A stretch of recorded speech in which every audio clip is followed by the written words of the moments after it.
আমরা তাদের জন্য তাদের ধর্মীয় বৈশিষ্ট্য দেব এবং তারা উপাসনার জন্য একটা বড় উপাসনা করা যত কঠিন তাদের যে কোর্ট আছে, নিরাপত্তা ঝুঁকি আছে, ওয়ারে তারা যাতে ধর্মচর্চা করতে পারেন, উপাসনা করতে পারেন সেই ব্যবস্থা ওনারা করবেন।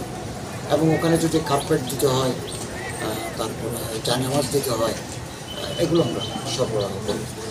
ইতিমধ্যে ইসলামিক ফাউন্ডেশনের একজন ধর্মীয় শিক্ষক এই কারাগারে সেবা দিয়ে যাচ্ছে।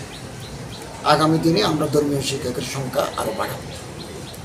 আইজি মহোদয়ের সাথে আলাপ করে আমরা আরও ধর্মীয় শিক্ষক পাঠাবো এবং প্রয়োজনে হিন্দু যারা বন্দী আছে সনাতনী, তাদের জন্য হিন্দু ধর্মের একজন শিক্ষকও আমরা দেব।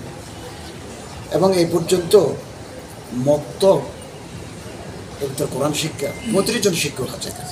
অনেক বন্দী আসেন যারা কোরআন শরীফ পড়তে জানেন, পড়াতে জানেন, হাফেজ, এরকম 35 জন শিক্ষক আছে।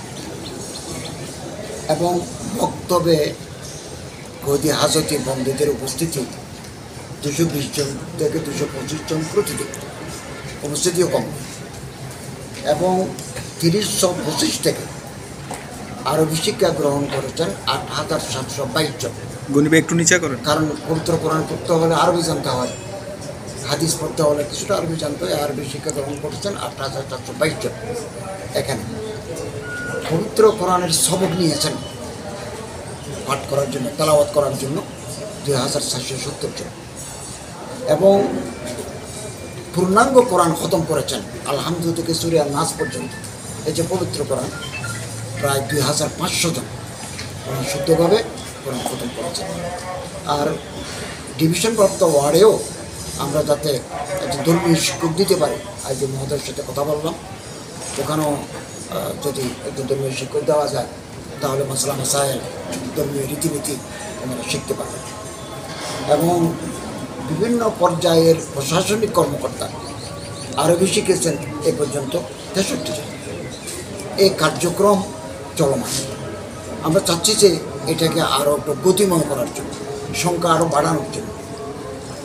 তো বড় মসজিদ জেলখানার ভিতরে সঙ্গত কারণে করা যাবে না, কারণ সূর্য ডুবার আগে ওনাদেরকে লোকাবে করতে হবে, আবার সূর্য উদয়ের পরে বের হতে হবে।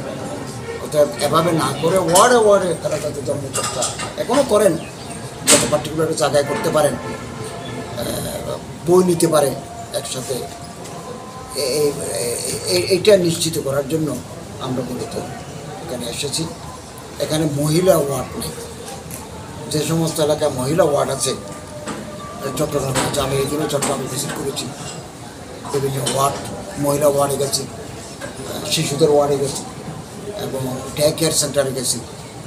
তো ওখানেও যাতে তারা ইবাদত করতে পারেন, তারা কোরআন শরীফ তেলাওয়াত করতে পারেন, ধর্মীয় বৈশিষ্ট্য যেগুলো মানুষের চরিত্র বদলায়, মহামনীষী সাহাবা, আমাদের সম্মানিত নবীগণ, রসুলগণের এই জীবনীগুলো আমরা সরবরাহ করব। এখানে আছে ধর্মীয় পুস্তক আছে, আমরা আরও দেবো।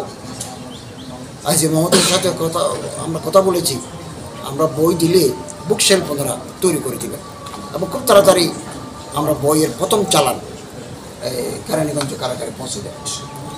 ইসলামিক ফাউন্ডেশনের একজন ধর্ম শিক্ষক আছেন, আমরা আরও অতি সত্ত্বর ধর্ম শিক্ষক বানাবো। আগামী দিনে আমরা চাচ্ছি যে জেলখানায় যারা আসে তারা এখানে এসে যে সংশোধিত হয়ে যায়। আমি আজকে দেখলাম, আমার আগে ধারণা ছিল না, এখানে বিশাল কর্মযজ্ঞ। এই কয়েদি বন্দীদের নিয়ে ওনারা হ্যান্ডলুম ফ্যাক্টরি করেছেন, তাঁত করেছেন, অ্যালুমিনিয়ামের পাত্র বানায়, তারপরে জামদানি শাড়ি বানায়, জিমনেশিয়াম আছে, অনেক কর্মযজ্ঞ। তারপরে খেলাধুলার ব্যবস্থা আছে, কম্পিউটার প্রশিক্ষণ আছে, আবার ইলেকট্রিসিটির এই যে ট্রেনিং ওয়ার্কশপ আছে। কারণ বন্দীদেরকে আপনি এক জায়গায় বন্দি করে রাখলে তাদের মাথার ভিতরে নানা ধরনের ফিকির ফন্দি আসবে, আইডল ব্রেন ডেভিলস ওয়ার্কশপ, এই জন্য কাজে লাগে দেন।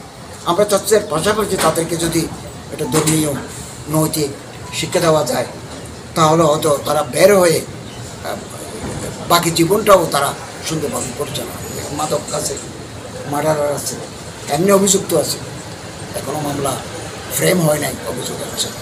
এদেরকে এরা যেহেতু সমাজের অংশ, আমরা ওনাদের ভিতরকে নৈতিকতা, একটা আদর্শিক মূল্যবোধ জাগ্রত করতে চাই। তো আমরা চট্টগ্রাম ভিজিট করেছি, কেরানীগঞ্জ করলাম। আইজি মহত হয়তো 70,000 বন্দী তিনি তত্ত্বাবধায়ক সারা বাংলাদেশে। ওনাকে নিয়ে আমরা আরও বড় বড় কারাগার পরিদর্শন করব।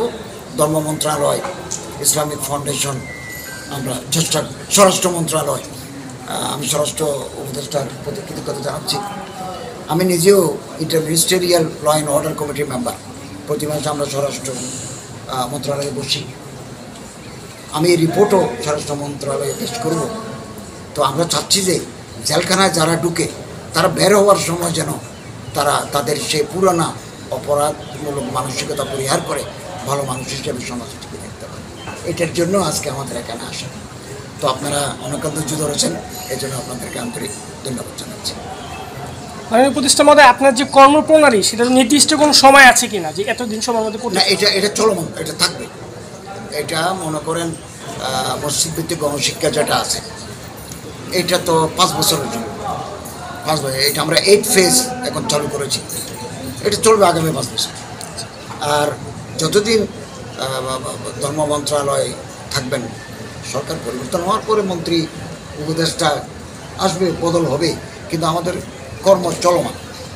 এটা হ্যাঁ, আমাদের প্রজেক্ট আছে, থেকে যাবে। আমরা এগুলো কাজ করতে থাকবো। বন্দি আজকে আছে 8,000 বন্দি, 8,500 বন্দি আছে। দেখা যায় কিছুদিন পরে কমে গেল, কিছুদিন পরে আর কিছু বাড়লো। তো বাড়লে আমাদের কর্মতৎপরতাও বাড়বে।